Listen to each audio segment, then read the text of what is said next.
Alright guys, welcome back. Half-Fast 719. Got the solar panel box open.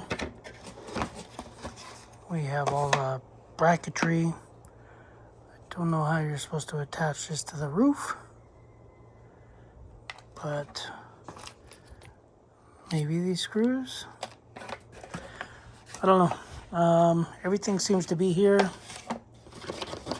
Got the little Bluetooth module just right here. Plugs into the thing. But yeah, got all the solar panels out. Solar panels look really good condition. Really nice. So we got the shower pan in there.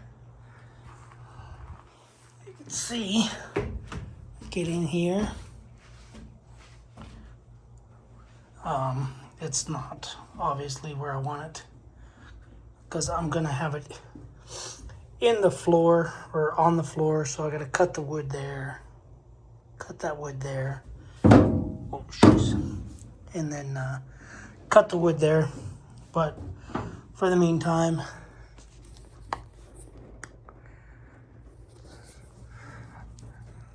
can't even tell, but I think I'll be okay showering here.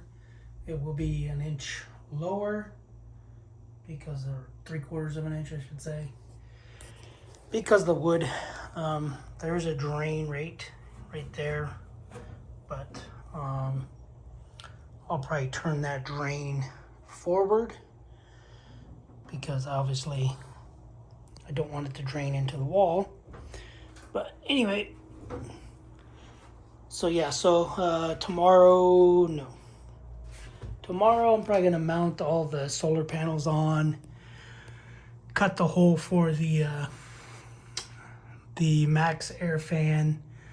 The max air fan is probably gonna go here because it's smooth.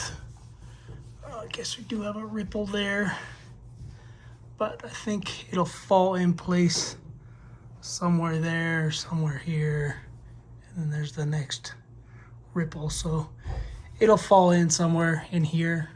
Max air fan will go there.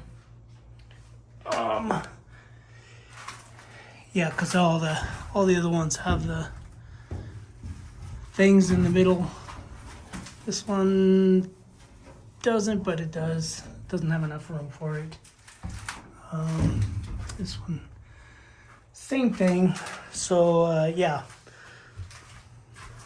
we're gonna be going to Home Depot on Saturday. Today is Thursday, so we'll go to Home Depot on Saturday, and I'm gonna get some more of this furring strip or whatever you call it, this wood.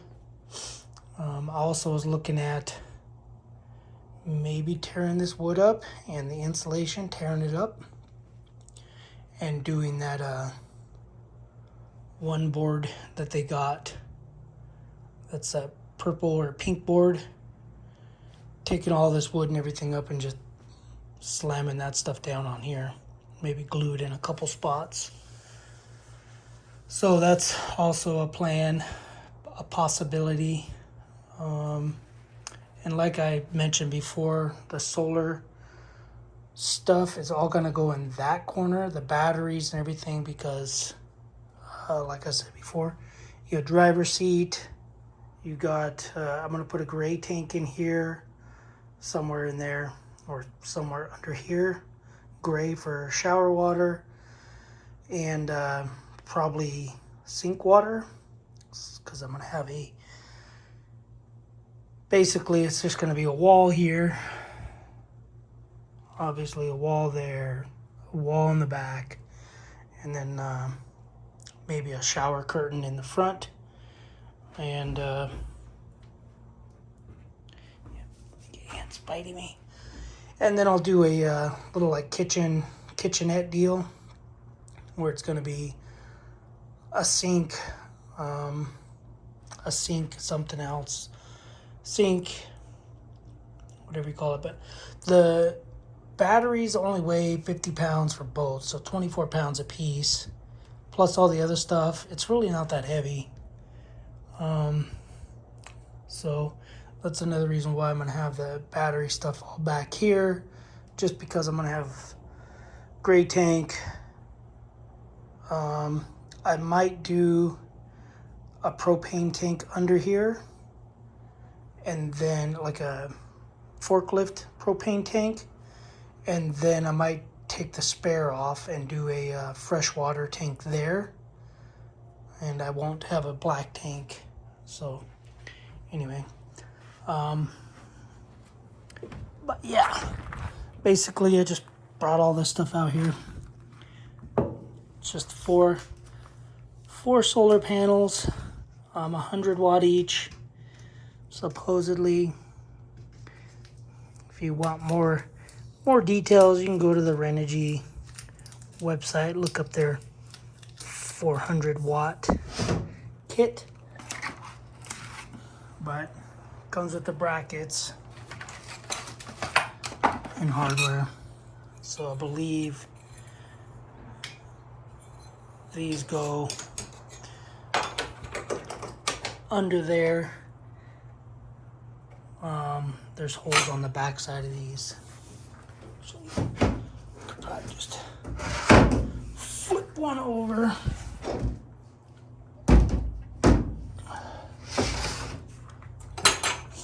So these brackets, yeah, I think those are weep holes, but you can have them, the holes there, you can have it there, you can have it there, wherever you want it. She sounds loud. But more than likely what I'm going to do, I'm probably going to have them here. I'm just going to have, sorry, I got it this way. I'm going to put the one there, and then, you know, there. And my plan is, so these will be sitting on the roof flat like that. So the next one will go like this. So I'm gonna double them up like this. So if I got a panel here and a panel there, that's how I'm gonna do it. So I don't have to do so many holes. So it'll just be, instead of 2 times 4, 8 holes in the roof per panel. It'll be, let's see, 2, 4, 6, 8, 10, 12, 14. It'll just be 16 holes instead of 20. Yeah, instead of 20 holes. So anyway, yeah, I'm just putting stuff out here to get it out of the garage, because I like to have room in my garage more than anything. They give you plenty of wire, assuming they don't say plus or minus or positive or negative, so you'll have to kind of keep track of that. And but yeah, I believe these go from the solar panels down to the controller box, and then this wire goes from the controller box to the batteries. And it is 1 by 6 millimeter. I believe this is 8 gauge. I do everything in metric because it's probably all made in China. So I'm gonna have to look, because I could have sworn there was a supposed to be a fuse. There was supposed to be a fuse of some sort, and it looks like I just got connectors. It's supposed to be, one of them is supposed to be like a 20 amp, 40 amp fuse, I thought. I'll have to look, but for the most part, it is what it is. Like I said, I got it the way I got it, got it for a decent price, I would say, for solar. Probably about a $1,500 system, or maybe $1,800 system. I got it for, that's including batteries. So 2 batteries, solar panels, charge controllers, and all the other stuff. It's probably about $2,000 system, you know, including all this stuff. And I think I spent $400, $800, $900, maybe $950 to $1,000.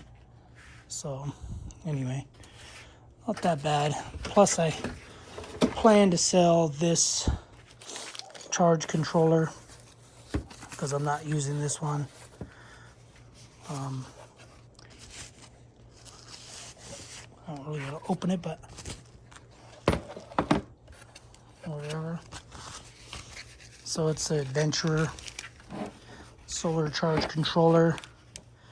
I don't remember the specs on it, but yeah, I just know yeah, I thought it was supposed to come with a battery temp thing too, but maybe not. Could be wrong. But yeah, so I'm going to get rid of this one, and I'm going to be using the Rover 40 amp. So it charges the batteries a lot quicker. So instead of, this one says all day will charge 200 amp hours. All day of sun, well, not all day, but you know, 8 to 10 hour day of sun.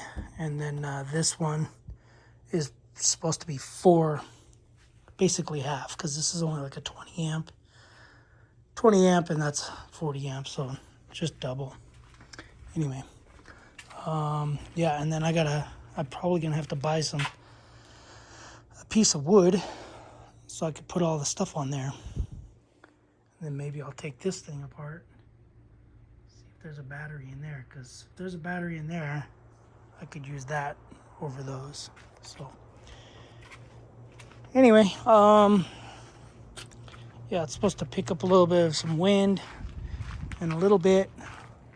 So I'm just gonna go hang out in the house. And tomorrow's supposed to be even worse with wind.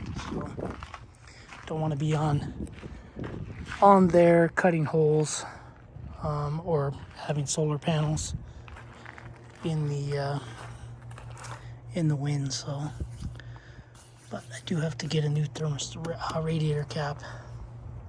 Alright guys, I do have 2 codes on this. It says mass airflow sensor, air sensor. Basically, it's either a mass airflow sensor, pressure sensor, or turbo inlet pressure sensor. That one's got a lot of oil on it, so I'm probably gonna pull it off and clean it, but I can do that tomorrow while I'm waiting for Amazon. If you guys don't know, I put new brakes, new brake rotors, new pads on the front. The rear, I went to take them off. Took the wheels off, cleaned everything, tried to get the pads. The pads were wrong, but those look brand new. Pads, rotors look brand new. Anyway, all right guys, see you guys on the next video. Thanks for watching. Subscribe, comment, do what you guys do, and keep being you. Later.